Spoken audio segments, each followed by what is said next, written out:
বড় সত্য রেখেছিল প্রতিবেশী রাষ্ট্রের গোয়েন্দা সংস্থা তাদের নেটওয়ার্ক এবং অপারেশন সফলভাবে দেশে ধ্বংস করে ফেলে দেয়। বিভিন্ন বর্ণ সংঘর্ষের সময় আমরা বিজয় হয়ে আসতাম, এমনকি আমাদের একটা কৃষককে গুলি করার আগে বিএসএফ এর দরবার চিন্তা করা লাগতো। বাবা ছিলেন প্রতিবেশী রাষ্ট্রের আতঙ্ক, এটাই সন্তান হিসেবে কিন্তু আমার সবচেয়ে বড় গর্ব। তারপর 2009 সালে আওয়ামী লীগ ক্ষমতায় আসে। তারপর পৃথিবীর ইতিহাসে যেটা হয় নাই, সেটা তৎকালীন প্রধানমন্ত্রী শেখ হাসিনা, তার দালাল, এক সংখ্যা বিপদগামী বিডিআর জওয়ান, রাজনীতিবিদরা প্রতিবেশী রাষ্ট্রের সাথে ষড়যন্ত্র পরিকল্পনা করে বাস্তবায়ন করে আর পিলখানায় গণহত্যা চালায়। আমার বাবা মার নির্মম হত্যা, সেনা অফিসারদের নির্মম হত্যা, শুধুমাত্র ক্ষমতা টিকার জন্য, প্রতিবেশী রাষ্ট্র স্বার্থ হাসিল করার জন্য।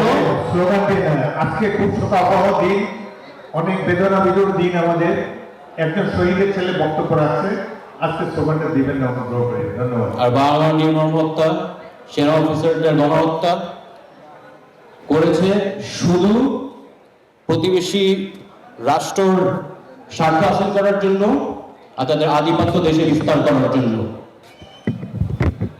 এরপরে শত শত দেশপ্রেমিক সেনাবাহিনী কর্মকর্তাকে চাকরিচ্যুত করা হয়, বিডিআর ধ্বংস করা হয়। এখানে শেষ করে নাই, দেশের একটার পর একটা ইনস্টিটিউশন ধ্বংস করে ফেলেছে। ব্যাংকিং, স্বাস্থ্য, শিক্ষা, কোন সেক্টর কিন্তু বাদ রাখে নাই। শুধু তাই নয়, শেখ হাসিনা আরো হত্যা চালায় পিলখানা আলামত ধ্বংস করার জন্য। সাগররুনির হত্যা আপনারা যেমন দেখেছেন। 25 তারিখ ফেব্রুয়ারিতে দরবার হলে যখন গোলাগুলি হয়, অফিসাররা আমাকে বাবাকে বলেছেন, স্যার গাড়ি রেডি আছে, আপনি চলে যান। আর বাবা তখন রেগে বলল, কেন যাব, কোথায় যাব? আমি আমার অফিসারদের ফালায় কোথাও যাব না। তারপর বলেছে, তোমরা মৃত্যু ভয় পাও, মৃত্যু তো একদিন আসবেই। যখন জওয়ানরা গোলাগুলি করতে সব অফিসারকে বের হয়ে আসতে বলেন, আর বাবা সব অফিসারকে পিছিয়ে যেতে বলে সবার আগে চলে যায়, এবং তখন তিনি শাহাদাত বরণ করেন। নেতৃত্ব শিক্ষা এটা আমি পেয়েছি। তো যারা আওয়ামী লীগ করে আপনাদের জন্য না মায়াই লাগে। আপনাদের নেত্রী কর্মসূচি ঘোষণা করে আপনাদের মৃত্যুর মুখে ঠেলে দিয়ে নিজে পালায় গেলেন।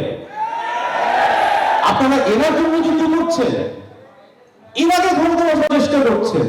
আশ্চর্য বিষয়। আমাদের শুধু পিলখানা হত্যাকাণ্ডের বিচারে শেষ হবে না, আমাদের ভবিষ্যতও দেখতে হবে। বিচার হবে যদি আমাদের সার্বভৌমত্ব সফলভাবে রক্ষা করা হয়।